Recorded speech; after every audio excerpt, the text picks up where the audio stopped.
يا أيها الذين آمنوا إذا قيل لكم تفسحوا في المجالس فافسحوا يفسح الله لكم وإذا قيل انشزوا فانشزوا يرفع الله الذين آمنوا منكم والذين أوتوا العلم درجات والله بما تعملون خبير.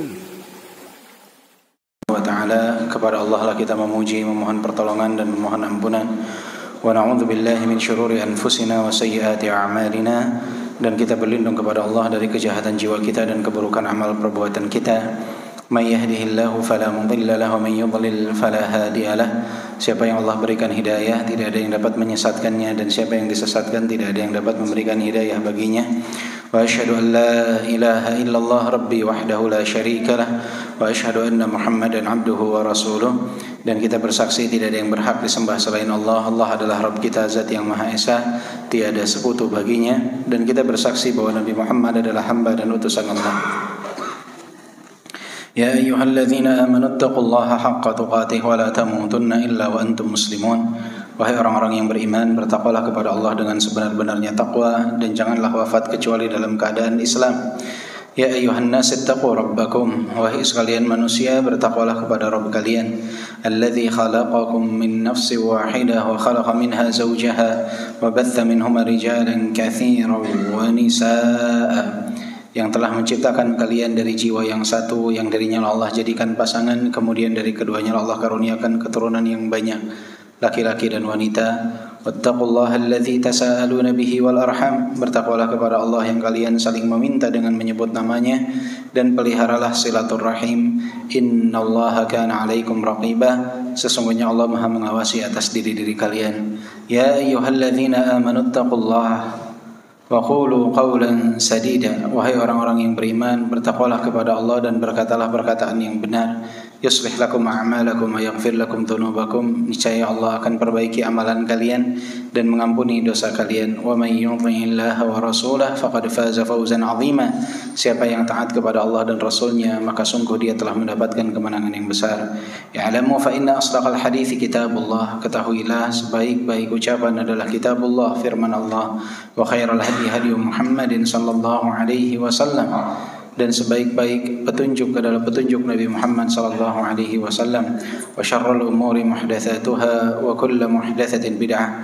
Dan seburuk-buruknya amalan adalah yang diada-adakan, dan yang setiap yang diada-adakan adalah kebid'ahan. Wa kullu bid'atin dhalalah wa kullu dhalalatin finnar. Dan setiap kebid'ahan itu sesat, dan kesesatan itu tempatnya adalah di neraka. Amma ba'du. Ayyuhal ikhwah rahimani wa rahimakumullah. Alhamdulillah atas segala nikmat dan karunia yang Allah limpahkan kepada kita. Ketahuilah bahwa di akhir zaman, salah satu tanda akhir zaman adanya munculnya Ruwaibidah. Ar-Ruwaibidah disebutkan oleh Nabi sallallahu alaihi wasallam, as-safi yatakallamu fi amril 'ammah. Orang yang safi tetapi membicarakan permasalahan yang besar yang bersangkut paut dengan umat. As-safi adalah sosok yang dia tidak berpikir apa yang dia ucapkan dan tidak berpikir sebelum dia melakukan sesuatu. As-safi tidak tahu apa yang menjadi kemaslahatan bagi dirinya. Kemudian dia mencoba berbicara tentang perkara umat, tentang perkara yang jauh lebih besar. Maka ini adalah yang disebut dengan Ruwaibidah. As-safi yatakallamu fi amril 'ammah. Orang yang safi tetapi berbicara permasalahan yang besar, yang mana dia tidak dapat memilih apa yang terbaik untuk dirinya, kemudian berusaha menyampaikan sesuatu yang dia anggap itulah solusi terbaik untuk umat. Ayo ikhwah rahimani wa rahimakumullah. Dengan adanya media sosial di zaman seperti saat ini, orang safi memiliki kedudukan tersendiri. Kadangkala ada pengikutnya, kadangkala ada orang yang menyukainya. Tetapi orang-orang terdekatnya menyadari bahwa sosok tersebut adalah orang yang safi. yang pada hakikatnya tidak tahu maslahat untuk dirinya sendiri. Ciri-ciri orang yang safi adalah mereka berani untuk mengucapkan sesuatu pendapat yang tidak pernah diucapkan, tidak pernah disampaikan oleh para ulama terdahulu. Berani untuk mengungkapkan sesuatu yang pada hakikatnya tidak ada salaf dari ucapan tersebut. Dari para ulama terdahulu tidak ada yang mengucapkan ucapan itu. Bukan berarti dengan dia berdalil dengan sebuah dalil, kemudian hal itu menjadi pembenaran. Ingat ya ikhwah, kelompok tersesat yang ada di lingkaran sekitar kaum muslimin, mereka pun berdalil dengan ayat Al-Quran. Yang jadi pertanyaannya adalah bukan berdalil atau tidak berdalil, tetapi pendalilannya benar atau tidak. Itu yang jadi pokok pembahasan, pendalilannya benar atau tidak. Terlebih lagi di zaman fitnah seperti saat ini. Di zaman fitnah seperti sekarang, orang bermunculan. Ya, ketika peperangan terjadi di mana-mana antara Rusia dengan Ukraina, Israel dengan Iran, kemudian perang-perang yang lainnya, bermunculan orang-orang safih yatakallamu fi amril ammah. Dan biasanya yang paling banyak dizalimi di zaman fitnah itu dua hal. Yang pertama adalah ilmu agama, dan yang kedua adalah ilmu politik. Dua ilmu ini paling banyak orang berbicara tanpa didasari ilmu dan berani untuk berbicara di dalamnya. Berbeda dengan ilmu-ilmu yang lain. Ilmu yang lain orang tuh punya rem untuk tidak berbicara kalau bukan ahlinya. Mau dia dokter sekalipun, ketika ditanya tentang struktur bangunan, dia akan mengatakan, Allahu a'lam, saya tidak tahu, saya tidak belajar itu. Tanyakan kepada seorang arsitek tentang senyawa kimia, mereka akan bilang, saya tidak paham tentang hal tersebut. Tanyakan kepada ahli kimia tentang ilmu ekonomi, mereka akan mengatakan, oh saya nggak paham, saya tidak mengerti. Tanyakan ilmu apapun kepada orang yang bukan berada di dalam bidangnya, mereka akan mengatakan wallahu a'lam. Tapi tanyakan tentang ilmu agama, akan muncul perkataan, oh kalau menurut saya seperti ini, kalau menurut pendapat saya seperti ini. Tanyakan tentang politik, semua akan mengeluarkan pendapatnya. Di zaman fitnah, dua ilmu ini paling banyak dizalimi, karena paling banyak orang berbicara tanpa ilmu. Dan seringkali muncul tuduhan-tuduhan yang mengerikan dari awam kaum muslimin kepada mereka yang justru memiliki keahlian di dua bidang tersebut. Terlebih lagi dalam bidang agama. Bermunculan video-video yang mengatakan, kemana para ulama? Langsung dituduh. Kenapa para ulama tidak berbicara? Harusnya ulama tuh begini. Bayangkan. Pertama disu'udhani, dituduh. Yang kedua diberitahu para ulama ini harusnya apa yang mereka lakukan sebagai seorang alim. Bedanya orang yang safih dengan ulama, kalau ulama itu mereka bukan diam, mereka berbicara, tetapi mereka tahu di mana mereka harus berbicara, kapan mereka harus berbicara, apa yang harus mereka bicarakan, kepada siapa mereka harus berbicara. Kalau orang yang safih, dia tidak mempertimbangkan hal-hal tersebut, karena yang penting bagi dia saya berbicara. Tuduhan-tuduhan keji kepada para ulama ini kelak akan dimintai pertanggungjawaban oleh Allah Subhanahu wa taala. Mengerikan. Coba lihat di grup-grup WhatsApp, komentar-komentar orang mengerikan sekali. Video-video yang berseliweran mengerikan sekali. Tuduhan-tuduhan kepada para ulama. Darah ulama itu beracun. Jangan sampai kita mengikuti langkah-langkah mereka, mencela dan mencaci maki para ulama. Ya. Kapasitas mereka dengan keilmuan mereka, jangan sampai kita tuduh yang macam-macam. Ya. Mereka tahu di mana mereka harus berbicara, apa yang harus mereka bicarakan, kapan mereka harus berbicara.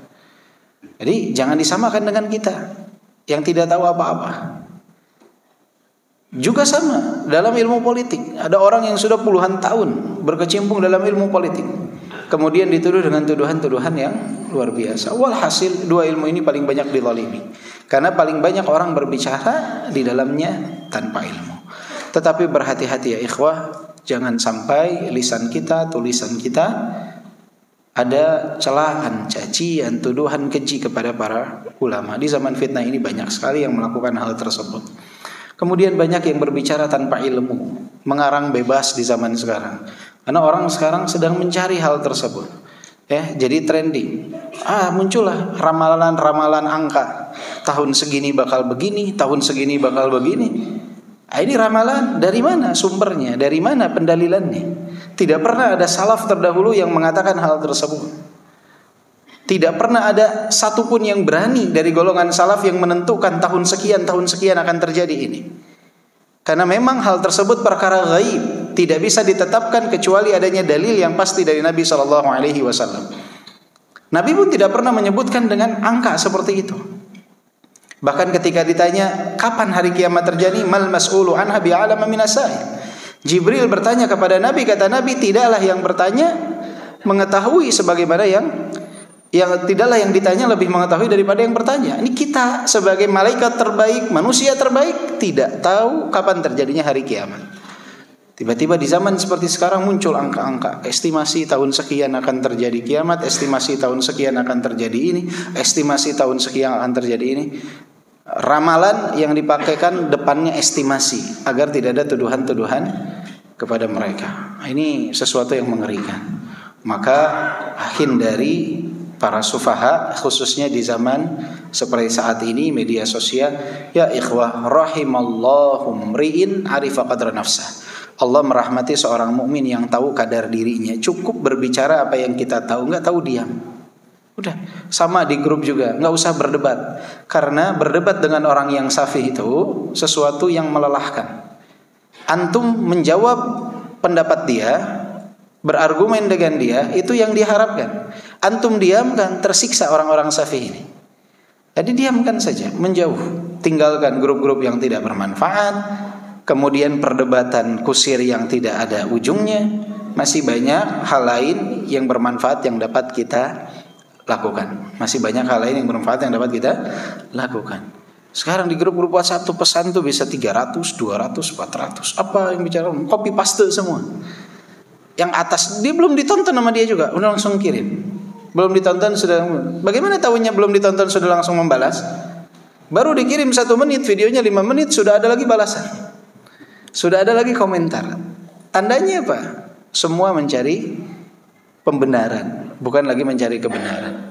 Ingat prinsip Ahlus Sunnah, yang dicari bukan pembenaran, kebenaran. Pencari kebenaran itu dia mencari dalil untuk menentukan sikap dan untuk menentukan amalan yang akan dia lakukan. Tetapi pencari pembenaran dia sudah punya sikap, dia sudah punya pendapat, dia sudah punya amalan yang dikerjakan. Baru dia mencari dalil untuk mencocokkan atas apa yang dia ingin untuk lakukan. Beda antara pencari kebenaran dengan pencari pembenaran. Maka selalulah berusaha untuk menjadi pencari kebenaran. Baik, kita lanjutkan pembahasan kita dari kitab Fawaidul Fawaid. Dan kita sekarang masuk bab kedua, subbab yang kedua ya. Bab kedua, subbab yang kedua, yang diberi judul Min Asraril Fatihah wa Madhaminiha. Rahasia yang terkandung di dalam surat Al-Fatihah dan hal-hal yang ada di dalamnya. Syekh rahimahullah di sini mengatakan lil insani quwwatan. Manusia itu memiliki 2 kekuatan. Quwwatun ilmiyatun nadhariyah wa quwwatun amaliyatun iradiyah. Yang pertama adalah kekuatan teori ilmiah. Dan yang kedua adalah kekuatan amalan yang memiliki tujuan dan niat. Jadi manusia ini punya 2 kekuatan. Yang pertama kekuatan teori ilmiah, dan yang kedua adalah kekuatan amalan yang memiliki tujuan. Yang memiliki tujuan. 2 kekuatan ini ada pada manusia, dan dia bisa bertambah dengan bertambahnya faktor-faktor pendukung dari 2 hal tersebut. Dia bisa berkurang dengan berkurangnya faktor-faktor yang mendukungnya. Semakin kuat 2 hal ini, maka manusia akan semakin berpeluang untuk mendapatkan kebahagiaan di dunia dan di akhirat. Tapi semakin minim dua hal ini, maka sama saja dia akan menjauh dari kebahagiaan di dunia dan di akhirat. Jadi yang pertama itu teori ilmiah, dan yang kedua adalah amalan yang memiliki tujuan. Jadi memang ada iradiyah di dalamnya, ada tujuan khusus di dalamnya. Wa sa'adatuhu tammatu mawqufatun 'ala istikmali quwwatayhi al-ilmiyah wal iradiyah. Maka kebahagiaannya itu, kesempurnaan kebahagiaannya itu sangat bergantung sekali kepada kesempurnaan kekuatannya dalam teori ilmiah dan juga dalam amalan. Jadi semakin dia baik dalam teori ilmiahnya dan juga dalam amalannya, maka akan semakin berpeluang untuk mendapatkan kebahagiaan. Apa yang dimaksud dengan hal tersebut? Wastikmalul quwwatil ilmiyah innama yakunu bima'rifati fatirihi wa barihi wa ma'rifati asma'ihi wa sifatihi wa ma'rifati at-tariqi allati tusalu ilayhi wa ma'rifati afatihi wa ma'rifati afatiha wa ma'rifati nafsihi wa ma'rifati uyubiha. Kesempurnaan teori ilmiah yang ada pada dirinya itu sangat bergantung kepada beberapa hal. Yang pertama adalah bima'rifati fatirihi wa barihi. Bergantung yang pertama itu kepada bagaimana dia mengenal dan mengetahui tentang fatirihi wa barihi, tentang penciptanya, tentang Allah Subhanahu wa taala. Semakin seorang hamba mengenal Allah Subhanahu wa taala, maka semakin bertambah pengetahuan teori ilmiah dia tentang hal tersebut. Hal tersebut akan membantu dia untuk semakin mendapatkan kebahagiaan. Dan di sini Syekh menuliskan fatirihi wa barihi. Jadi dalam nama-nama Allah Subhanahu wa taala, Allah itu Khaliq, Al-Khaliq, Al-Bari, Al-Musawwir. Al-Khaliq juga disebut dengan Al-Fatir, yang menciptakan. Semua Al-Fatir, Al-Bari atau Al-Khaliq, Al-Bari, Al-Musawwir, semua ini penciptaan. Tetapi secara spesifik dapat dibedakan bahwa Al-Khaliq itu penciptaan secara umum. Al-Bari dalam penciptaan Allah Subhanahu wa taala itu ada jenis-jenis yang berbeda. Al-Musawwir itu lebih spesifik kepada bentuk ataupun rupa dari apa yang Allah Subhanahu wa taala ciptakan. Sebagai gambarannya, Allah Subhanahu wa taala menciptakan binatang. Allah menciptakan binatang. Allah Al-Khaliq menciptakan binatang secara umum. Kalau Al-Bari itu lebih kepada jenis-jenis yang Allah Subhanahu wa taala ciptakan. Dalam binatang itu ada singa, ada macan, kemudian juga ada gajah, ada kucing. Itu jenis-jenisnya lebih spesifik. Al-Musawwir, Allah Subhanahu wa taala menciptakan dengan rupa-rupa yang berbeda. Singa yang satu dengan singa yang lain memiliki perbedaan lebih spesifik. Tidak sama singa A dengan singa B. Ada perbedaan di dalamnya. Jadi untuk membedakan apa perbedaan makna Al-Khaliq, Al-Bari, Al-Musawwir, kurang lebihnya seperti itu. Semuanya maknanya kembali kepada Allah Sang Pencipta yang menciptakan. Tapi kata Al-Khaliq itu biasanya condong kepada penciptaan secara umum. Al-Bari penciptaan dalam perbedaan jenis-jenis yang ada. Al-Musawwir lebih kepada rupa yang mengidentifikasikan perbedaan dari satu makhluk dengan makhluk yang lainnya. Dengan makhluk yang lain itu perbedaannya, maknanya sama. Makanya kalau tidak salah dalam bahasa Indonesianya itu hanya ditulis mengenal Allah Sang Pencipta. Hanya satu kata saja yang ditulisnya, Sang Pencipta. Jadi kita kalau mau mendapatkan kekuatan teori untuk dapat beramal nantinya, yang pertama seorang makhluk itu harus mengenal siapa Allah Subhanahu wa taala. Kita harus mengenal Allah Subhanahu wa taala. Dengan segala hal yang Allah Subhanahu wa taala miliki, kita harus mengenal Allah Subhanahu wa taala, al-ma'luh. Allah yang disembah, kita harus mengenalnya. Kalau nggak mengenal, kita nggak tahu kekuasaan Allah Subhanahu wa taala seperti apa. Sehingga banyak anak-anak itu yang ketika, kenapa saya harus sholat? Kenapa saya harus beramal? Mereka bingung, kenapa saya harus sholat? Kenapa saya harus berdoa? Karena mereka tidak mengenal Allah Subhanahu wa taala. Makanya yang kedua, untuk menambah pemahaman tersebut, wa ma'rifati asma'i wa sifatihi. Seseorang itu harus mengenal tentang asma dan sifat Allah Subhanahu wa taala. Ketika dia memahami Allah Ar-Razik, dia jadi tahu kepada siapa dia harus meminta rezeki. Ketika dia tahu Allah Al-Ghafir, dia tahu kepada siapa dia harus memohon ampun. Ketika dia mengetahui Allah Ar-Rahim, zat yang maha penyayang, dia tahu kemana dia mengharapkan kasih sayang tersebut. Ketika dia mengenal Allah dengan asma dan sifat Allah Subhanahu wa taala, maka pemahamannya semakin bertambah sehingga dia tahu bagaimana dia harus berbuat. Jadi teori itu adalah sesuatu yang penting untuk jadi sebuah amunisi bagi dirinya dalam pemahaman dia mengenal Allah Subhanahu wa taala. Wa ma'rifatit tariqi allati tusalu ilaihi. Kemudian yang ketiga, seseorang itu harus mengetahui jalan yang mengantarkannya kepada Allah Subhanahu wa taala.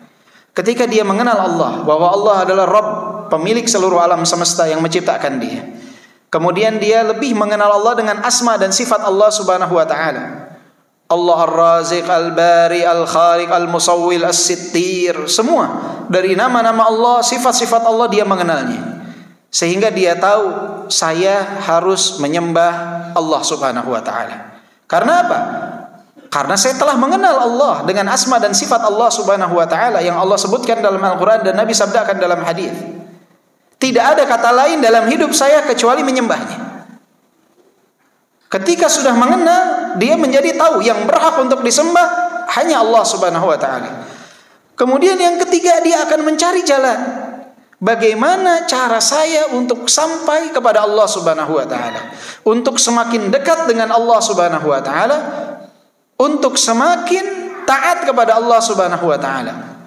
Maka yang ketiga, seseorang harus tahu cara untuk mendekatkan diri kepada Allah Subhanahu wa taala. Karena berapa banyak orang yang mengenal Allah, tahu asma dan sifat Allah Subhanahu wa taala, tetapi dia kebingungan mencari jalan yang dapat mengantarkannya kepada Allah Subhanahu wa taala. Sehingga dia ikut tariqal fulaniyah, tariknya jelas, jalannya jelas. Al-Qur'an dan As-Sunnah. Kenapa harus menempuh jalan-jalan yang belum jelas tertujunya kemana? Antum sekarang, ini untuk analogi ya, bukan menyamakan Allah dengan makhluk, tapi untuk memudahkan pemahaman. Antum ketika ingin liburan ke satu tempat, antum pasti kan tanya, kemana ya, kemana? Oh, ke Bandung misalkan, kota Bandung. Antum pasti akan searching tuh, apa sih tempat-tempat istimewa di Bandung? Hotelnya apa? Ya, nanti makannya di mana? Dipersiapkan tuh. Kemudian setelah itu, antum akan cari tahu jalan buat ke Bandung itu yang dekat, yang hemat tuh kemana. Kemudian diarahkanlah misalkan lewat tol Jakarta Cikampek. Setelah itu masuk jalan ini, masuk jalan itu, ke sana arahnya. Jelas nih. Apalagi kalau antum punya teman yang pernah ke sana. Apalagi kalau keluarga antum yang ikut pernah ke sana, dia tahu jalan yang benar kemana. Tiba-tiba ada tetangga antum yang belum pernah keluar dari kampung. Kemudian dia bilang, oh kalau mau ke Bandung, lewat sana, lewat tol Merak katanya. Misalnya, kira-kira antum mau ikut dia ke Merak atau mau ikut ke Cikampek? Orang yang berakal mau ikut kemana? Ikut jalur Cikampek. Karena ini orang yang pengalaman sudah ada. Udah jelas, pasti sampai. Dan Allah Subhanahu wa taala telah menyebutkan hal tersebut. Nabi ini sebagai qudwah kita. Sudah jelas jalannya Nabi dan para sahabat ini udah jelas mendekatkan kepada Allah Subhanahu wa taala. Kenapa mau coba-coba cari jalan yang lain? Yang belum jelas. Tata cara zikir yang diajarkan Nabi udah jelas. Kenapa mau coba-coba cara yang lain? Cara sholat yang diajarkan Nabi sudah jelas. Kenapa mau coba yang lain? Kenapa ingin sampai kepada Allah tetapi tidak mau menempuh jalannya Rasulullah, jalannya para sahabat, jalannya para tabi'in yang dijelaskan oleh para ulama? Kenapa harus menempuh jalan yang gak jelas? Nggak ada kepastian, tidak ada jaminan akan sampai kepada Allah Subhanahu wa taala. Bahkan dapat dipastikan semakin menjauhkan dia dari Allah Subhanahu wa taala. Karena biasanya dalam jalan-jalan tersebut ada unsur pengagungan kepada pemimpin mereka, bahkan memberikan hak-haknya Allah kepada mereka. Yang disujudi lah, yang dicium kakinya lah, bermacam-macam. Dianggap punya perkara gaib lah, dapat menerawang masa depan lah. Tidak jelas. Maka ketika kita tahu Allah, mengenal Allah dari asma dan sifatnya, orang yang berakal itu dia akan berusaha mencari jalan untuk berjumpa dengan Allah. Pengetahuan mengenai jalan yang dapat mengantarkan dia kepada Allah, itu akan membantu dia mendapatkan kebahagiaan di dunia dan di akhirat. Tapi kalau dia salah jalan, bahaya, fatal. Wa ma'rifati afatihi. Kemudian juga mengetahui kendala-kendala dan rintangan-rintangan yang ada di dalamnya. Itu penting. Araftu syarra la li syarri walakin li tawaqqihi. Faman la ya'rifu syarra minal khairi yaqa'a fihi. Aku tahu keburukan itu bukan untuk terjerumus kepada keburukan, tetapi agar terhindar dari keburukan. Siapa yang tidak dapat memilah antara kebaikan dan keburukan, maka dia akan terjerumus kepada keburukan tersebut. Jadi harus tahu kendala-kendalanya apa. Banyak ngobrol sama orang yang sudah berpengalaman dalam hal tersebut. Mereka yang sudah lebih dewasa, yang ngasih masukan, kasih arahan. Oh tahu, oh jangan dicoba ke sana. Kenapa? Bahaya. Para sahabat sudah memberikan saran-saran. Para tabi'in, para ulama, banyak di antara mereka memberikan nasihat-nasihat. Jangan melakukan ini, jangan melakukan ini, jangan melakukan ini. Harus tahu agar kita bisa terjaga, tidak terjerumus dalam rintangan-rintangan tersebut hingga akhirnya kita nggak sampai ke jalannya Allah Subhanahu wa taala. Karena jalannya panjang. Yang terpenting itu bukan berapa jauh kita melangkah, tapi seberapa aman langkah kita itu menuju Allah Subhanahu wa taala. Jadi protek diri kita, jaga diri kita dari rintangan-rintangan tersebut. Kemudian yang kelima adalah wa ma'rifati nafsi wa ma'rifati uyubiha. Dan ini juga penting. Seseorang itu yang akan berhasil ada yang tahu tentang dirinya dan kekurangan dirinya. Orang yang merasa dirinya sempurna, dia akan gagal. Tapi orang yang tahu tentang dirinya, tahu tentang kekurangan dirinya, dia akan lebih berhati-hati dalam melangkah. Dia akan lebih mempersiapkan diri untuk memperbaiki kekurangan-kekurangan tersebut. Mengenal karakter diri itu penting sekali. Jangankan dalam perlombaan di dunia menuju akhirat. Dalam perlombaan masalah dunia saja, seseorang tahu kekurangan dirinya itu penting. Atlet bulu tangkis mau bertanding bulu tangkis, kalau dia nggak tahu kekurangan dirinya, bahaya. Kalau lawannya lebih tahu kekurangan dia, bahaya. Dia yang harus lebih tahu tentang kekurangan dirinya, sehingga dia tahu bagaimana cara memperbaikinya. Nah kita nih kadangkala jarang sekali muhasabah untuk tahu kekurangan diri kita di mana. Sehingga tidak dijaga kekurangan tersebut agar tidak melakukan kesalahan serupa di kemudian hari. Tetap terus kesalahan itu berulang lagi. Apa sebabnya? Tidak menyadari kekurangan diri. Tidak mengenal diri sendiri, itu nggak kenal dia. Malah musuh yang lebih mengenal tentang dirinya.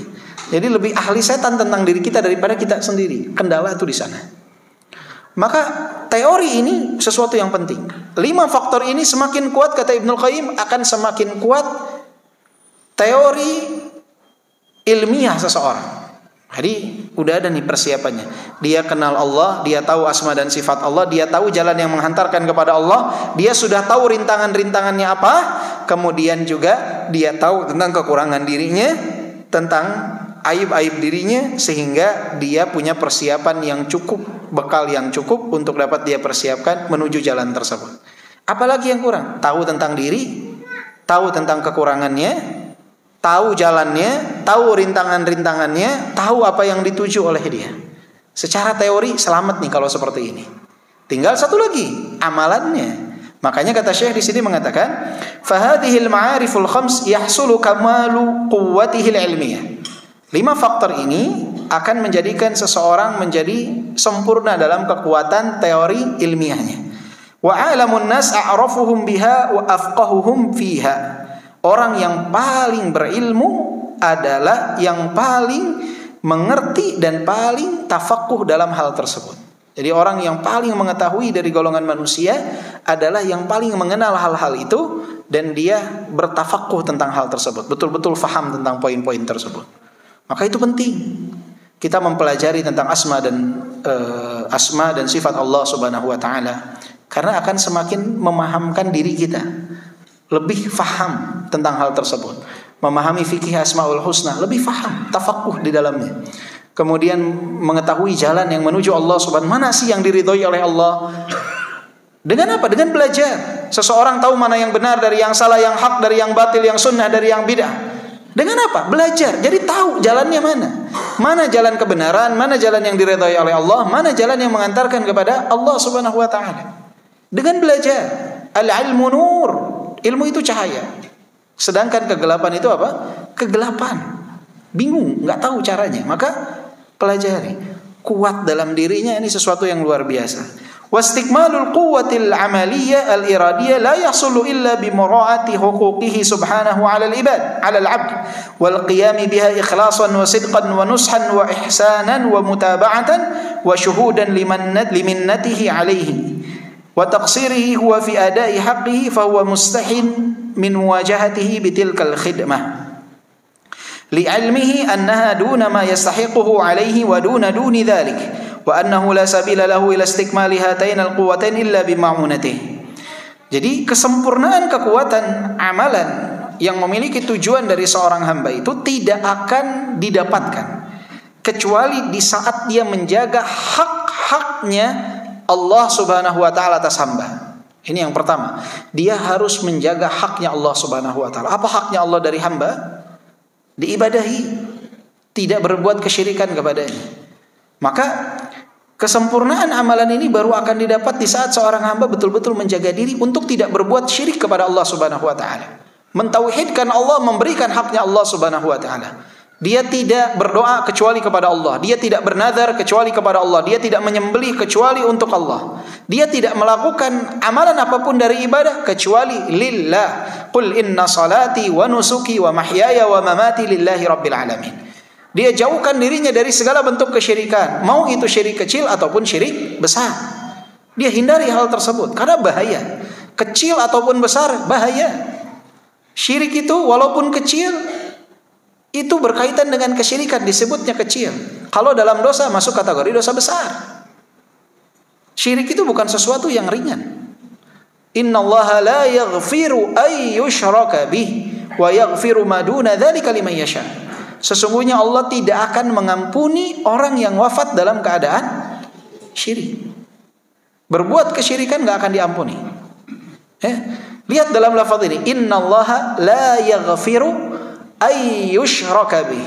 Ay yushraka ini bisa dimaknai syirkan bihi. Ay yushraka bihi ay syirkan bihi. Dalam kaidah bahasa Arab ini nakirah, dalam sighah nafi. Maknanya syirk ini, kesyirikan ini adalah sesuatu yang mencakup keumuman. Maka Syekhul Islam mengatakan syirik yang dimaksud dalam ayat tersebut itu adalah syirik kecil dan syirik besar. Syirik kecil dan syirik besar. Itu pendapat Syekhul Islam Ibnu Taimiyah. Kenapa? Kata beliau karena ini adalah nakirah dalam bentuk sighah nafi. Yang mana maknanya dalam kaidah bahasa Arab menunjukkan kepada keumuman sesuatu. Maka kalau mau dikhususkan syirik besar harus didatangkan dalil, kata beliau. Maka hati-hati dari hal tersebut. Jadi dalam amalan akan semakin kuat ketika seorang hamba berusaha menunaikan haknya Allah Subhanahu wa taala. Kemudian juga melaksanakan hal tersebut dengan penuh keikhlasan, kebenaran, kebaikan, berkesinambungan, dan juga menyadari tentang segala karunia dan anugerah Allah Subhanahu wa taala, dan menyadari tentang kekurangan kita dalam melaksanakan haknya Allah Subhanahu wa taala, sehingga ada rasa malu berjumpa dengan Allah Subhanahu wa taala dengan amalan yang pas-pasan, dengan rasa syukur yang pas-pasan tersebut. Li'ilmihi annaha duna ma yastahiquhu 'alaihi wa duna duni dzalik wa annahu la sabila lahu ila istikmali hatain al-quwatain illa bima'unati. Karena dia sadar belum layak untuk mempersembahkan hal tersebut, sangat tidak layak. Kenapa? Anugerah yang Allah berikan kepada kita banyak, ibadah kita kepada Allah minim. Nikmat yang Allah berikan kepada kita banyak, apa yang kita persembahkan kepada Allah minim. I'tiraf tentang hal tersebut penting. Menyadari bahwa apa yang kita lakukan belum seberapa dibandingkan apa yang Allah Subhanahu wa taala berikan. Tidak sebanding sama sekali. Masih minim. Kita mau salat 5 waktu, minim, masih minim. Allah berikan segalanya untuk kita. Allah berikan segalanya untuk kita. Giliran manusia kalau punya jasa kepada kita, kita akan khidmah kepada dia. Akan khidmah. Antum Pak, kalau ada orang datang, Pak, mau gak saya beri Bapak 100 miliar, tetapi Bapak kerja sama saya dari jam 6 pagi sampai jam 6 malam. Apain kerjanya? Kerjanya udah aja diem depan muka saya aja. Ngobrol sama saya sehari 12 jam. Mau gak Pak? Hah? Dikasih 100 miliar mau? Nggak akan ada yang nolak. Saya yakin 12 jam ngobrol dapat 100 miliar dalam 1 tahun, mau semua. Allah kasih ke kita ini nggak terhingga. Coba ada yang mau nuker kepalanya dengan 100 miliar? Nggak ada. Berarti ini kepala lebih berharga dari 100 miliar. Yang kasih siapa? Allah Subhanahu wa taala. Mau diganti kemampuan kita bernafas dengan 100 miliar? Nggak manfaat punya kepala kalau nggak bisa nafas. Meninggal juga kita. Nggak ada yang mau ditukar dengan 100 miliar. Artinya apa? Yang Allah berikan itu jauh lebih berharga. Sama Allah disuruh sholat sehari 5 waktu, malas-malesan. Malas-malesan. Allah perintahkan ini nggak mau. Allah suruh sholat nggak mau. Walaupun berdiri dengan penuh kemalasan.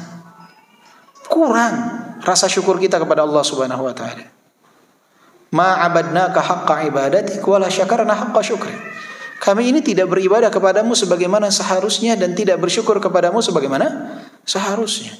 Jadi kita harus punya rasa malu tentang hal tersebut. Karena rasa malu kita tentang hal itu akan memotivasi kita untuk terus meningkatkan amalan, tidak cepat puas dengan apa yang kita perbuat. Kebanyakan manusia di zaman sekarang cepat puas. Karena apa? Lihat lingkungan sekitarnya. Oh, saya udah paling hebat. Padahal dalam amalan jangan lihat kebanyakan orang, lihat orang-orang terbaik dari golongan sahabat, para tabi'in, bagaimana mereka beribadah kepada Allah Subhanahu wa taala.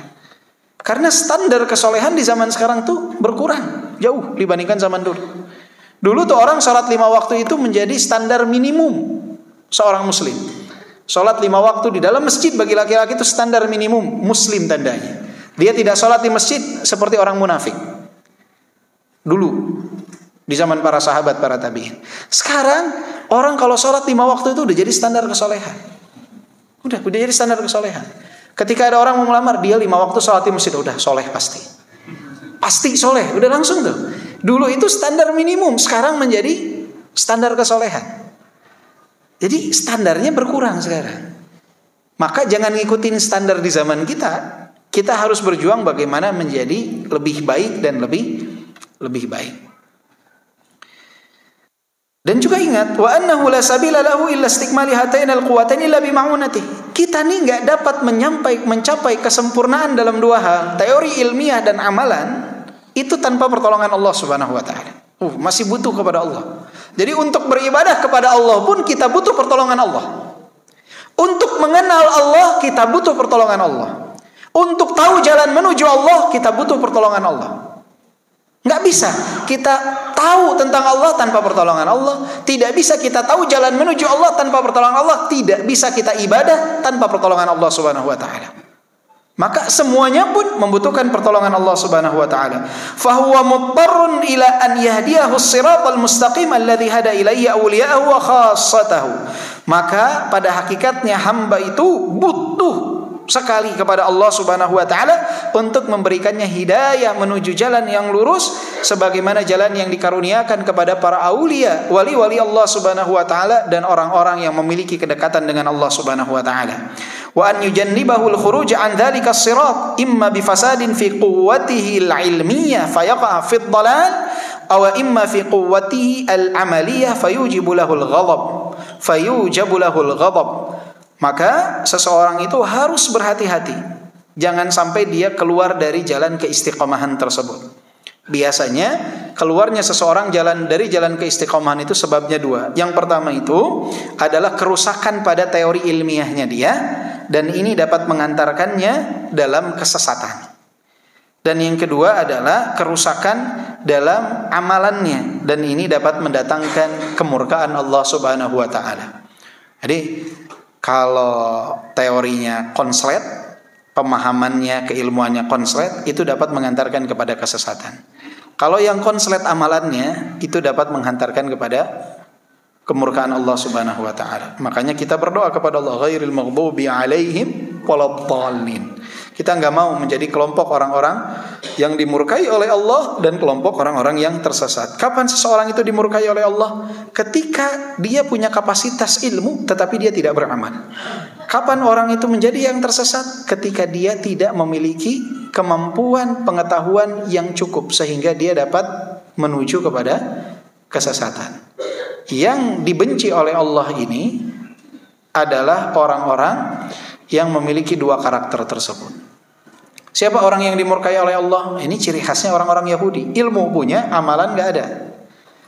Orang Nasara semangat beramal banyak tapi tidak didasari dengan ilmu. Akhirnya penyimpangan yang akan terjadi. Banyak kaum muslimin semangat besar tapi gak mau belajar.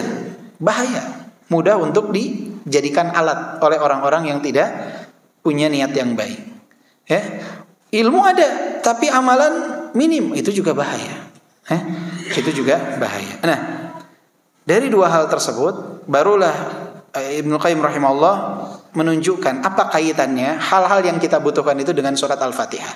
Ini kata beliau, usulul hidayah fi suratil Fatihah, pilar-pilar hidayah dalam surat Al-Fatihah.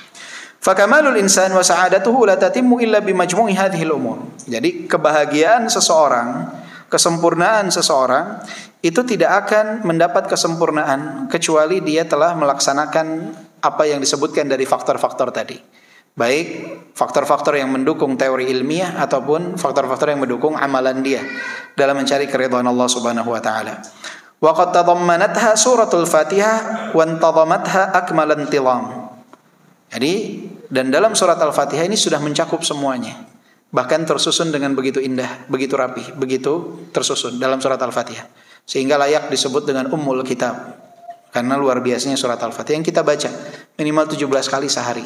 Dibaca terus, tapi efeknya karena kita tidak memahami, akhirnya tidak maksimal.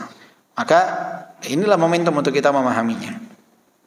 Fa inna qawlahu, sesungguhnya firman Allah Subhanahu wa taala, alhamdulillahi rabbil alamin arrahmanir rahim maliki yaumiddin. Nah, di sini Ibnu Qayyim tidak menyebutkan bismillahirrahmanirrahim sebagai bagian dari surat Al-Fatihah. Jadi ada khilaf di kalangan para ulama apakah bismillahirrahmanirrahim itu adalah awal dari surat Al-Fatihah atau dia merupakan ayat sebelum surat Al-Fatihah. Jadi ada dua qaul.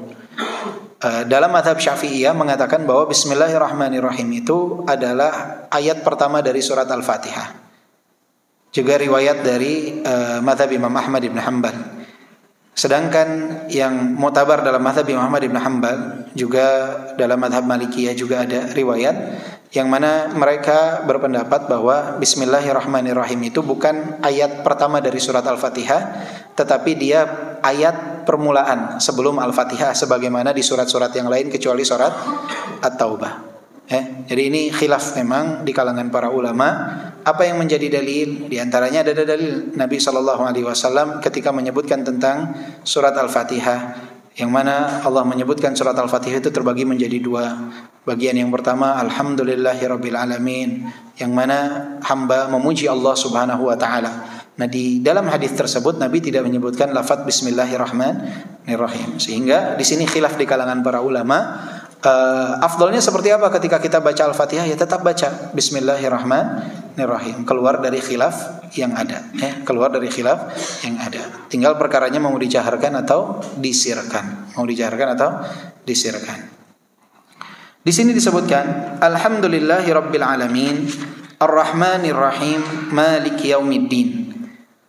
Semua faham ya apa artinya? Alhamdulillahirabbil alamin, segala puji bagi Allah Rabb seluruh alam semesta. Ar-Rahmanir Rahim, Maha Pengasih lagi Maha Penyayang. Maliki Yaumiddin, Raja di hari akhir. Yatadammanul aslal awwal wa huwa ma'rifatur Rabb Ta'ala wa ma'rifatu asma'i wa sifati wa af'ali. Jadi tiga ayat ini mencakup pondasi atau pilar yang pertama, yaitu pengenalan seorang hamba terhadap Allah, dan juga mengenal asma, sifat, dan apa yang menjadi af'alullah, perbuatan Allah subhanahu wa ta'ala. Jadi ini pengenalan tentang Allah subhanahu wa ta'ala di ayat-ayat pertama ini. Wal asma'ul madhkura fi hadhihi surah hiya usulul asma'il husna wa hiya ismullahi war rabb war rahman. Dan nama-nama yang tercantum dalam ayat-ayat ini merupakan pilar-pilar dari asma'ul husna Allah subhanahu wa ta'ala, yaitu ismullah war rabb war rahman. Fasmullah mutadamminun li sifatil uluhiyah. Yang pertama adalah lafaz Allah. Allah maknanya apa? Makna Allah apa? Al-ma'luh, yang disembah. Allah itu maknanya al-ma'luh, yang disembah. Dan ini adalah inti dari seluruh asmaul husna. Allah al-ma'luh, artinya yang disembah. Dan dia mengandung sifat uluhiyah. Sifat uluhiyah, penyembahan kepada Allah subhanahu wa ta'ala. Bahwa Allah lah yang berhak untuk apa? Disembah. Yang kedua, ismur Rabb mutadamminun li sifatir rububiyah. Yang kedua adalah ism Rabb. Rabb, ya, dalam bahasa Indonesia sebutnya Tuhan. Dan ini mengandung sifat rububiyah dari af'alullah, perbuatan Allah subhanahu wa ta'ala. Allah ar-Raziq, Allah al-Khaliq, itu semua masuk dalam kategori sifat rububiyah. Yang mana Allah subhanahu wa ta'ala mengatur seluruh alam semesta ini. Allah subhanahu wa ta'ala mengaruniakan rizki, Allah yang menciptakan. Itu adalah af'alullah ta'ala. Wasmur Rahman mutadammanun li sifatil ihsan wal judi wal bir. Dan nama Ar-Rahman, yang maha pengasih. Dan ini mengandung sifat kebaikan, kedermawanan Allah subhanahu wa ta'ala, kebaikan Allah subhanahu wa ta'ala, anugerah dari Allah, karunia Allah, semua berada dalam sifat tersebut. Maka tiga nama ini, alhamdulillah, alhamdulillahi rabbil alamin, ar-rahmanir rahim, ar-rahmanir rahim. Jadi ini yang disebutkan dari asmaul husna, ini adalah pilar-pilar dalam asmaul husna. Wa ma'ani asma'i taduru ala hadha. Dan seluruh asmaul husna Allah ini berkaitan dengan tiga hal ini. Berkaitan dengan sifat uluhiyah, sifat rububiyah, dan juga berkaitan dengan sifatul ihsan wal jud wal bir. Berkaitan dengan hal tersebut. Wa qawluhu iyyaka na'budu wa iyyaka nasta'in. Hanya kepadamulah kami menyembah dan hanya kepadamulah kami memohon pertolongan. Yatadammanu ma'rifat at-tariq al-musalah ilaihi wa annaha laysat illa ibadatahu wahdahu bima yuhibbuhu wa yardahu wa isti'anatahu ala ibadatihi. Ayat ini mengandung pengetahuan bahwa jalan yang dapat menghantarkan seorang hamba kepada Allah subhanahu wa ta'ala, bahwa dia tidak beribadah kecuali hanya kepada Allah, dengan apa yang Allah cintai dan apa yang Allah ridhai, dan memohon pertolongan kepada Allah dalam beribadah kepada Allah subhanahu wa ta'ala. Iyyaka na'budu wa iyyaka nasta'in. Jadi saya sudah kenal nih nama Allah, asmaul husna Allah dari ayat-ayat yang pertama dalam surat Al-Fatihah. Maka faktor ketiga itu, saya harus tahu jalan menuju Allah subhanahu wa ta'ala, jalan yang diridhai oleh Allah, jalan yang dicintai oleh Allah. Dengan apa? Iyyaka na'budu wa iyyaka nasta'in. Hanya kepadamulah kami menyembah dan hanya kepadamulah kami memohon pertolongan. Butuh ma'unah, butuh pertolongan Allah subhanahu wa ta'ala. Jadi enggak hanya seseorang itu menyembah Allah dengan kemampuan dia, jangan. Dia itu menyembah Allah dengan pertolongan Allah, mengenal Allah dengan pertolongan Allah. Dan itu dia ikrarkan setiap hari, iyyaka na'budu wa iyyaka nasta'in. Aneh kalau dia beres salat iyyaka na'budu wa iyyaka nasta'in pulang ke dukun. Aneh. Dia hanya minta pertolongan kepada Allah. Aneh kalau orang bilang iyyaka na'budu wa iyyaka nasta'in, bikin status, minta bantuan dari orang lain. Tolong fulan, tolong fulan. Kemana dia dengan Allah subhanahu wa ta'ala? Harusnya dia terlebih dahulu minta kepada siapa? Kepada Allah. Jangan rendahkan dirinya di hadapan makhluk. Ini penyakit di zaman sekarang. Orang pertama kali ketika ada kesulitan, yang dia cari manusia. Yang dicari manusia. Dia harusnya dekatkan diri dia kepada Allah subhanahu wa ta'ala. Harus punya izzah, kemuliaan. Itu faktor penting, izzah, kemuliaan. Allah yang akan mengantarkan orang untuk menolong kita. Enggak perlu kita yang sibuk untuk meminta kepada manusia. Wa qawlu ihdinas siratal mustaqim yatadammanu bayana anna al-'abda la sabila lahu illa sa'adatihi illa bi istiqamatihi 'ala siratal mustaqim wa annahu la sabila lahu ila al-istiqamati illa bi hidayati rabbih lahu kama la sabila lahu ila ibadatihi illa bi ma'unatihi fala sabila lahu ila istiqamati 'ala sirati illa bi hidayatihi. Ihdinas siratal mustaqim, tunjukilah kami jalan yang lurus, jalan yang istiqamah. Ini mengandung penjelasan bahwa seorang hamba itu tidak ada jalan kepada kebahagiaan kecuali dengan keistiqomahan dia di jalan Allah Subhanahu wa taala. Dan tidak ada jalan baginya untuk menggapai keistiqomahan kecuali dengan hidayah dari Allah Subhanahu wa taala. Dan tidak ada jalan baginya untuk menyembah Allah kecuali dengan datangnya pertolongan dari Allah Subhanahu wa taala. Maka tidak ada jalan bagi seorang hamba untuk menggapai hidayah, untuk menggapai keistiqomahan, untuk melaksanakan ibadah kecuali dengan pertolongan Allah Subhanahu wa taala. Jadi di saat seorang meminta ihdinas siratal mustaqim, tunjukilah kami jalan yang lurus, jalan istiqamah, dia menyadari bahwa tidak ada jalan baginya untuk mendapat kebahagiaan kecuali jika dia istiqamah di jalan Allah Subhanahu wa taala. Dan dia tidak mungkin disebut istiqamah kecuali dia mendapatkan hidayah dari Allah Subhanahu wa taala. Dan untuk mendapatkan hidayah dia butuh pertolongan Allah Subhanahu wa taala. Maka kebahagiaan itu baru didapat oleh seseorang di saat dia mendapatkan pertolongan dari Allah Subhanahu wa taala. Maka ihdinas siratal mustaqim, tunjukilah kami jalan yang lurus. Karena dia tahu jalan inilah yang dapat menghantarkannya kepada apa? Kebahagiaan. Jalan ini tidak dapat dia dapatkan kecuali dia dapat hidayah dari siapa? Dari Allah. Hidayah ini tidak dapat dia dapatkan kecuali dia dapat pertolongan dari siapa? Dari Allah. Maka semuanya berasal dari Allah Subhanahu wa taala. Wa qawluhu ghairil maghdubi alaihim waladdallin. Bukan jalannya orang-orang yang Allah murkai dan bukan juga jalannya orang-orang yang tersesat. Yatadammanu bayana tarafail inhiraf ala siratal mustaqim. Ini menjelaskan tentang dua jalan penyimpangan dari jalan yang lurus itu, yaitu orang yang Allah murkai dan jalannya orang yang tersesat. Wa anna al-inhirafa ila ahadi at-tarafain inhirafun ila ad-dhalal alladhi huwa fasadul ilmi wal i'tiqad wal inhirafu ila at-tarf al-akhar inhirafun ila al-ghadab alladhi sababuhu fasadul qasdi wal amal. Penyimpangan ini ada dua, kesesatan dan kemurkaan.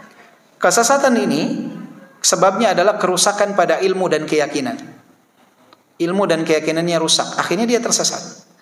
Dan kerusakan yang kedua yaitu menjadi orang-orang yang dimurkai oleh Allah, sebabnya adalah kerusakan pada tujuan dan amalan.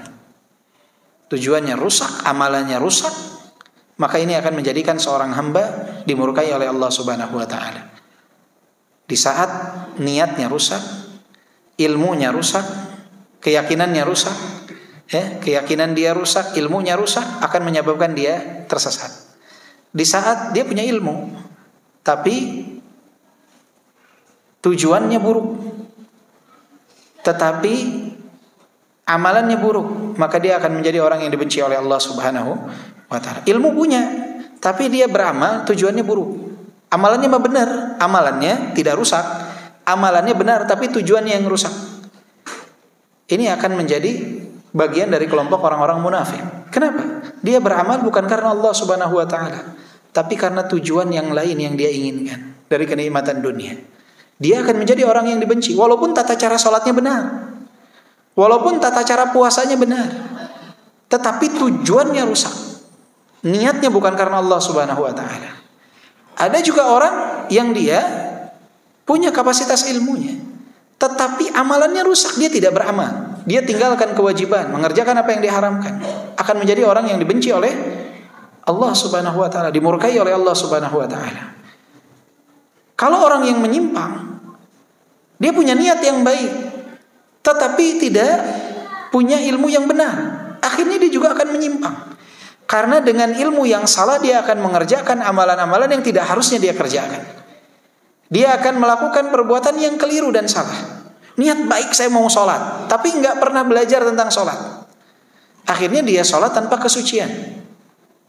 Sholat tidak dalam keadaan berwudu. Padahal syarat sah sholat itu apa?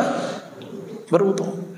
Dia salah. Dia nanya ke orang, kata orang yang ditanyanya, enggak, sholat yang penting hati kita niat sholat, nggak usah bersuci.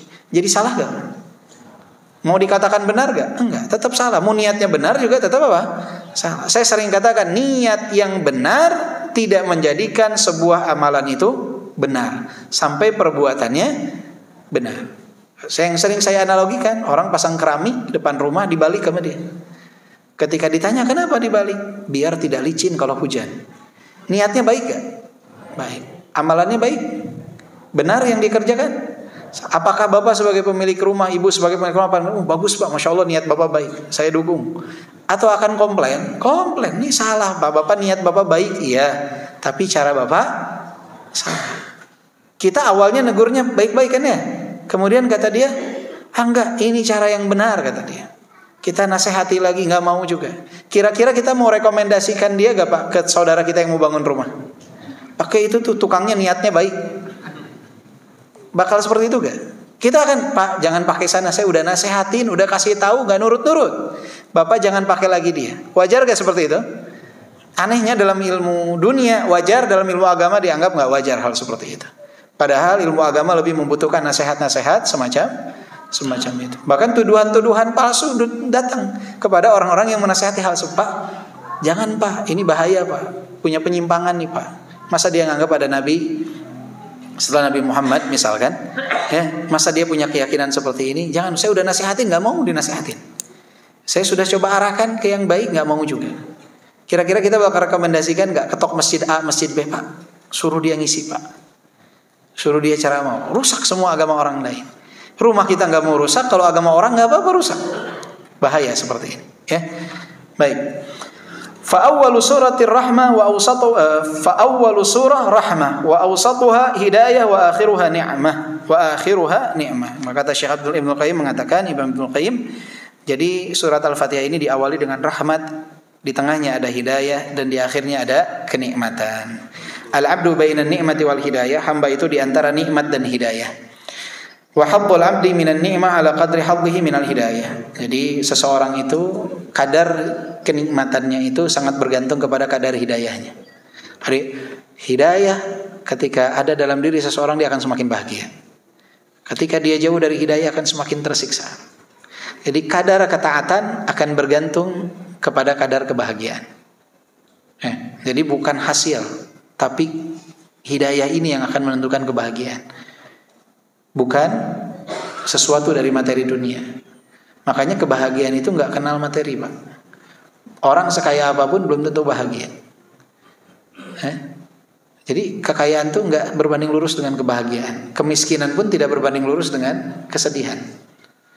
Jadi hidayah ini faktor utama seseorang bahagia atau tidak. Boleh dicek, silahkan tanya. Bapak yang kerja misalkan di Jakarta, kantor-kantor, coba lihat tingkat kebahagiaan tuh. Yang paling terlihat bahagia itu apakah atasan bapak yang punya gedungnya, atau justru karyawan yang jadi satpamnya, yang jadi OB-nya, hidupnya itu lebih bahagia. Jadi nggak berbanding lurus dia. Ada juga orang yang kaya bahagia, ada yang miskin tersiksa juga ada. Patokannya bukan materi yang menentukan kebahagiaan itu, tetapi hidayah yang ada pada dirinya. Ketaatan itu yang mendatangkan kebahagiaan. Karena Allah yang kasih rumusnya. Hati itu intinya dapat bahagia dengan ketaatan, bukan dengan kemaksiatan. Ada kaya yang bahagia, ada miskin yang bahagia. Ada kaya yang sengsara, ada miskin yang sengsara. Jadi patokannya itu berarti faktornya bukan harta, tapi faktornya apa? Hidayah. Wa hadduhu minha ala qadri haddihi minar rahmah. Dan kadar seseorang dapat hidayah itu sesuai dengan kadar rahmat Allah kepadanya. Fa'adal amru kulluhu ila ni'mati wa rahmati. Maka semuanya itu kembali kepada apa? Anugerah dan kenikmatan Allah Subhanahu wa taala. Wan ni'matu war rahmah min lawazimi rububiyyati. Dan itu termasuk dalam perkara rububiyahnya Allah Subhanahu wa taala. Fala yakunu illa rahiman mun'ima. Allah adalah zat yang maha penyayang dan zat yang maha mengaruniakan nikmat. Wa dzalika min mujibati ilahiyyati fa huwal ilahul haqq wa in jahadahul jahilun wa adala bihil musyrikun. Ini Allah Subhanahu wa taala yang berhak untuk disembah, yang mengatur segala sesuatunya. Dan ini adalah Allah adalah zat yang berhak untuk disembah. Allah Subhanahu wa taala adalah zat yang maha benar. Maka walaupun banyak orang yang mengingkari, banyak orang yang melakukan kesyirikan, hal tersebut tidak akan dapat merubah hakikat bahwa Allah adalah zat yang berhak untuk disembah, karena semua kembali kepada Allah.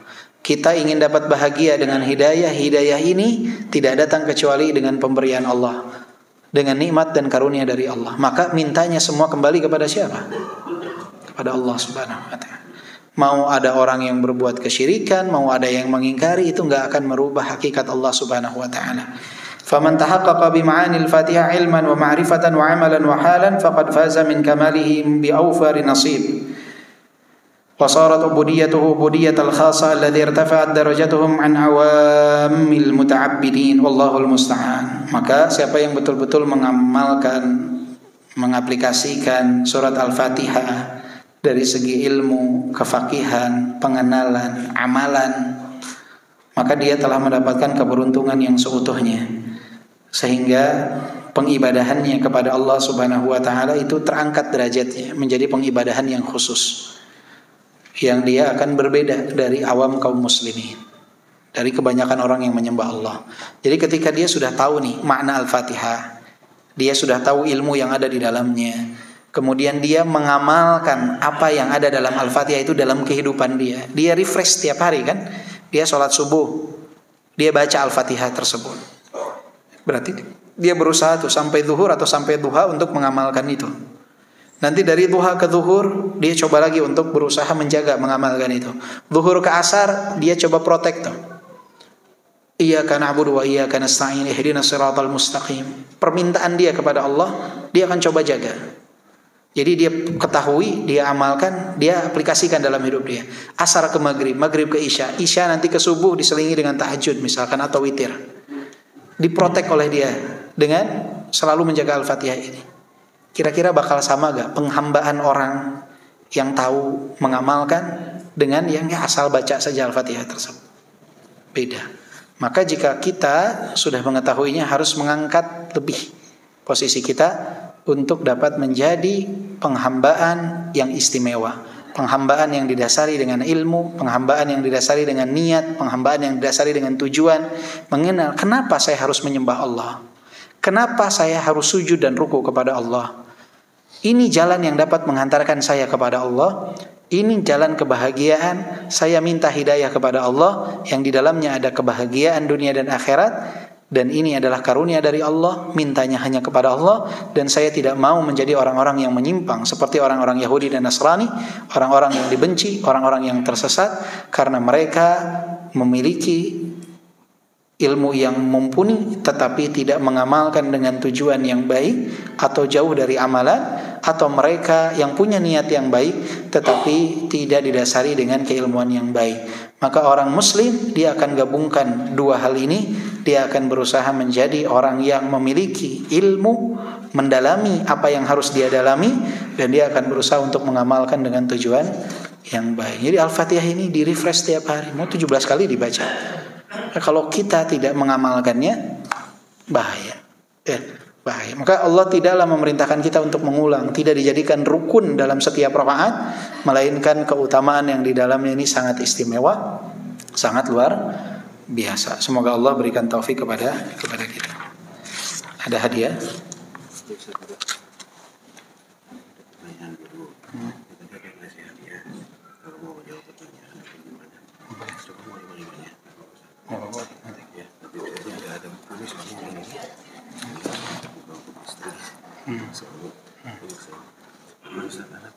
Ya, baik.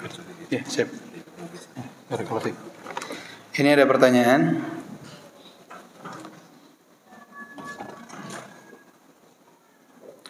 Tetangga saya kemarin meninggal, seorang ibu dan kedua anaknya. Yang jadi pertanyaan, apakah boleh mensolati jenazah sekaligus 3? Apa sunahnya untuk jenazah mengurus terkait dari memandikan sampai dikuburkan harus dari saudara terdekatnya?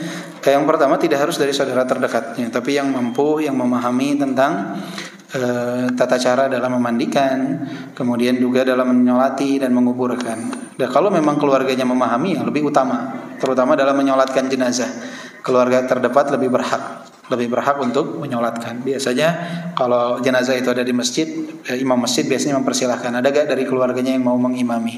Tapi kalau tidak ada, ya yang punya kapasitas untuk itu melakukannya. Boleh gak 3 secara langsung? Boleh. Nanti urutannya yang paling depan yang laki-laki. Jadi kepala imam sejajar dengan kepala laki-laki. Kemudian kepala yang laki-laki ini, kalau jenazahnya ada yang laki-laki juga, disejajarkan rata ya. Tapi kalau jenazah yang lainnya ada perempuan, maka yang perempuan ini di belakangnya dengan posisi bagian tengahnya itu sejajar dengan kepala laki-laki. Jadi begini.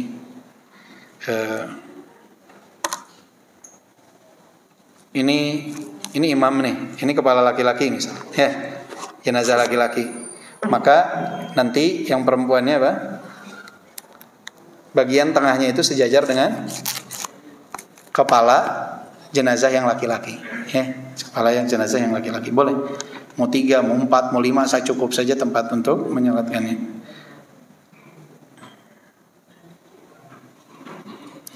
Untuk DKM Istiqomah, apakah ada agenda terkait daurah cara mengurus jenazah sesuai sunnah mengingat penting ilmu ini? InsyaAllah nanti DKM ya. InsyaAllah ada, semoga ada. InsyaAllah ada. Kemudian ini ada hadiah dari salah satu jamaah, buku. Ada surat terbuka untuk suami, ada surat terbuka untuk istri, ada birrul walidain. Surat terbuka untuk suami ini ditulis oleh Ummu Ihsan dan Abu Ihsan. Surat terbuka untuk istri juga sama, Ummu Ihsan dan Abu Ihsan. Birrul walidain ini karyangan tulisan Ustaz Yazid rahimahullah. Kemudian ada syarah kitab tauhid karangan Ustaz Yazid rahimahullah. Kemudian ada fikih jenazah Syekh Muhammad Nasiruddin Al-Albani. Ini juga sama pusaka Imam Syafi'i. Pertama, ada yang mau buku ini enggak? Mau baca? Saya percuma saya kasih enggak dibaca kan? Coba yang mau baca fikih jenazah. Yang tadi nulis ini siapa? Antum, buat antum aja. Punya belum bukunya? Belum? Nah, buat antum aja fikih jenazah. Barakallahu fiik. Barakallahu fiik. Kemudian yang mau syarah kitab tauhid, yang mau dulu.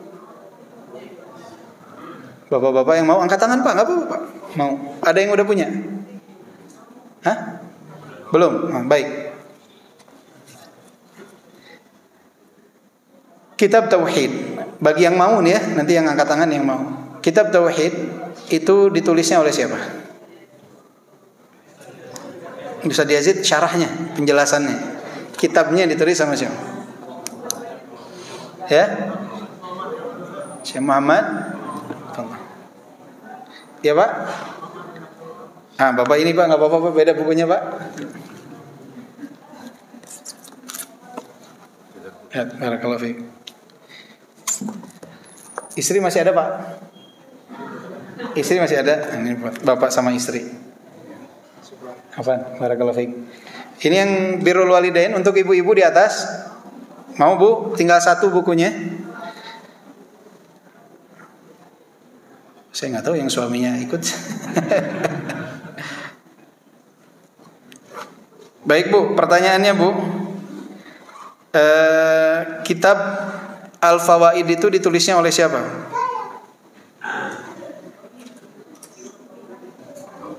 Ada panitia di atas? Nggak ada.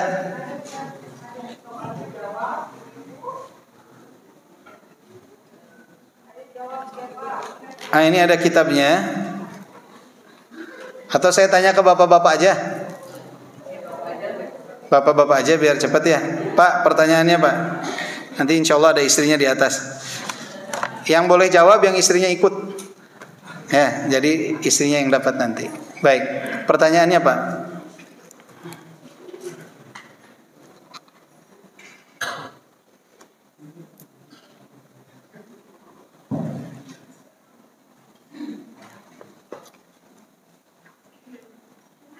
Bingung. Astagfirullah.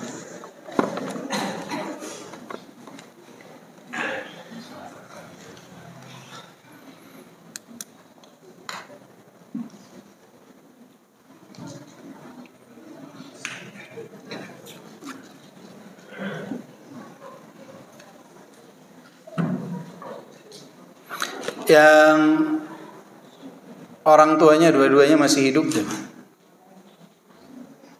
1, 2, 3, 4, 5. Yang lain udah meninggal semua. 7, 8, 9. Ini orang tuanya masih hidup. Pertanyaan untuk yang 2 orang tuanya masih hidup, biar lebih maksimal manfaat. Karena kitabnya Birrul Walidain. Pertanyaannya adalah kenapa Rasulullah menyebutkan kata ibu 3 kali dan bapak 1 kali? Kajian pekan lalu. Antum udah dapat tadi kan? Udah dapat? Oh belum. Ya. Kenapa ibu 3 kali? Karena dia punya apa? Apa faktornya?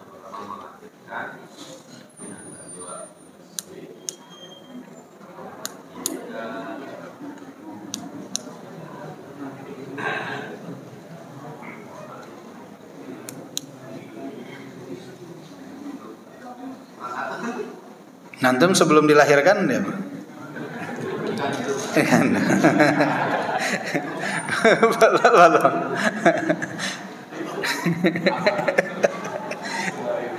langsung dilahirkan. Barakallahu fiik. Barakallahu fiik. Ya, kepada yang menitipkan kitab ini jazakallahu khair, dan kepada yang dapat tolong dimanfaatkan untuk dibaca. Kalau sudah dibaca diulang, diberitahukan ke yang lain biar lebih manfaat ya. Afwan untuk pekan ini tuh karena jadwalnya dimajukan, ada satu dan lain hal. Insyaallah pekan depan normal lagi pukul 7 kita mulai باذنillah taala. Kita tutup dengan doa kafaratul majlis. Subhanakallahumma bihamdika asyhadu an la ilaha illa anta astaghfiruka wa atubu ilaik. Alhamdulillahirabbil alamin. Assalamualaikum warahmatullahi wabarakatuh.